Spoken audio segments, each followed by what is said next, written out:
കണ്ണൂരിൽ മകൻ മദ്യലഹരിയിൽ കസേരയോടെ വലിച്ചെറിഞ്ഞ് പരിക്കേൽപ്പിച്ച മാതാവ് മരിച്ചു. വി ശാന്തയാണ് ചികിത്സയിലിരിക്കെ മരിച്ചത്.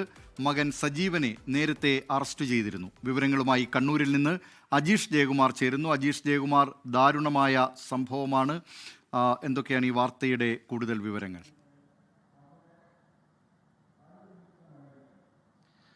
ദിലീപ് കുമാർ, കഴിഞ്ഞ ബുധനാഴ്ച രാത്രി 11 മണിയോടെയാണ് ഈ സംഭവം നടക്കുന്നത്. കണ്ണൂർ പള്ളിയാൻമൂലയിലാണ് ഈ സജീവന്റെയും ശാന്തയുടെയും വീട്. ഈ സജീവൻ രാത്രി 11 മണിയോടെ മദ്യപിച്ച് ഈ വീട്ടിലെത്തിയപ്പോൾ ഈ ശാന്തമ്മ ഈ വീടിന് മുന്നിൽ വരാന്തയുടെ അവിടെ ഇരിക്കുകയായിരുന്നു. ഒരു കസേരയിലായിരുന്നു ഇരുന്നത്.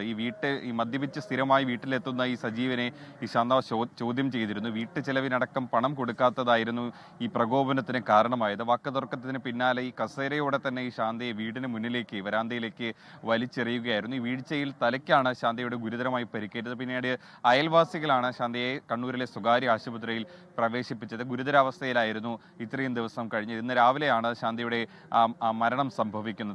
ഈ സംഭവത്തിന് പിന്നാലെ ആദ്യം ഒളിവിൽ പോയെങ്കിലും സജീവനെ പിന്നീട് കണ്ണൂർ ടൗൺ പോലീസ് അറസ്റ്റ് ചെയ്ത് റിമാൻഡിലാക്കിയിരുന്നു.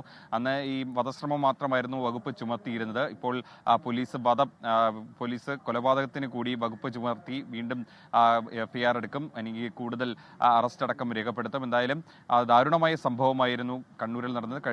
കഴിഞ്ഞ ബുധനാഴ്ച രാത്രിയിലാണ് ഈ സംഭവം നടക്കുന്നത്. ലോകത്തെവിടെയായാലും ഏത് സമയത്തും 24 വാർത്തകളും ഓഗ്മെന്റഡ് റിയാലിറ്റി പാക്കേജുകളും എക്സ്പ്ലെയിനറുകളും വിശദമായി കാണാൻ ഞങ്ങളുടെ യൂട്യൂബ് ചാനൽ നിങ്ങൾക്ക് സബ്സ്ക്രൈബ് ചെയ്യാം.